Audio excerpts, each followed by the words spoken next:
Hello and welcome in the new Antioch Papal States army video. The army in the full release didn't change, and still your mandatory pick is the Trench Cleric, and you can have 0-2 Sniper Priest, 0-1 Lieutenant, and the same normal units as for General New Antioch. The Papal States has 5 army rule, which makes them a very unique army within New Antioch. The first one is Far From Home, which prohibits you to have any trench wall in your army, and this one affects your yeoman profile. The second one is the Lector, which says that you have to have one trench cleric all the time, so this is your technically warband leader, and your lieutenant is not a mandatory option or pick, so you can have it or not, it's up to you, but actually it's still good to have it. And as a bonus, your Trench Cleric has a third ability. This new ability is the Arise and Be Healed, which is a risky roll, and if it's successful, it lets the Cleric to make a friendly unit within range to stand up for free, and as a bonus, it removes up to D3 blood marker and or infection marker. So this is very powerful. The Specialist Force describes how your warband is created for campaign, which is 500 ducat and 11 glory, which is 200 ducat less than a general army, but in exchange you can buy immediately mercenaries with the glory, so this is quite good. As an extra, if you core reinforcements, you also gain 4 glory, so you're technically able to replenish some of the mercenaries if you lose any, and during a campaign your general threshold value is reduced by 200 all the time, so by that you cannot gain, let's say, 3 ducats compared to the other armies. So when you check the campaign status for the actual match, you always reduce the threshold value by 200, and that's how you calculate your limit. The Supreme Blessing is giving you a special item, the Supreme Pontiff Crucifix. You can give it to any model you want, and the first time it is free, and if you lose it you need to rebuy it for glory. And the last rule is the Swiss Guard, which says that the lieutenant and up to 4 other model can have the technically Swiss Guard ability or keyword, which is giving them the negate fear keyword for free, and this is quite powerful also. Regarding the affected unit profiles, the Trench Cleric is read as the following: that it has not 2 but 3 ability that it can use every turn, which is very good compared to the general Trench Cleric.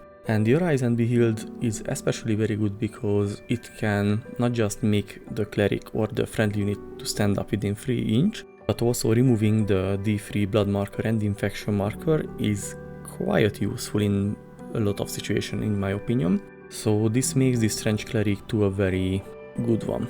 It has 2 risky action though, which will be helped by the Crucifix, but about it in a moment. The yeoman without the trench wall ability or possibility, the profile looks like the following.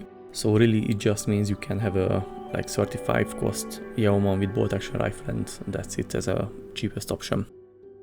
And the Crucifix, it's a free glory item if you lose it to rebuy, and generally it's giving the inspiring relic ability to the unit it has it, which very simply just says that whoever has this relic, the activation is not ends after a failed risky roll.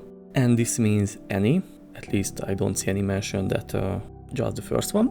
So technically if you give it to the Trench Cleric, you can spam the risky actions every turn without the possibility of failing and standing somewhere in the middle of nowhere, for example. So I think it's very mandatory to give this item to the Trench Cleric. Otherwise I'm not sure what other unit could get it, which has a very bigger use of it compared to the cleric. If anyone had a better idea which unit has a better use of the item, let me know in the comment, or let us know in the comment.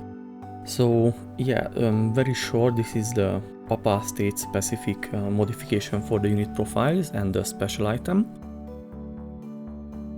One remaining interesting topic for the Papal States is whom verse to promote during a campaign to be elite, and generally I would still say that the Mechanized heavy infantry is your main target for that. However, since in the final rules you can promote mercenaries as well, I think it's very much worth to think about to try to promote the mercenaries immediately after game 1, since you can do it, because this one can lead you to have elite mercenaries very early on in the game compared to other players, which can be very useful because it means probably you can have more skills on them and more experience point. So I think it's a very interesting decision here, which has more impact on your warband compared to the general new Antioch.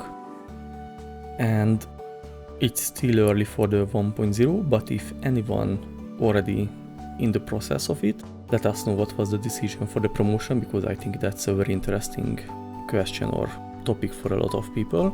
Otherwise, in very short, that's the 1.0 rule for the Papal States. If you have any question or comment, let us know in the comment section. Thanks for watching and listening, and see you in the next video. Bye bye.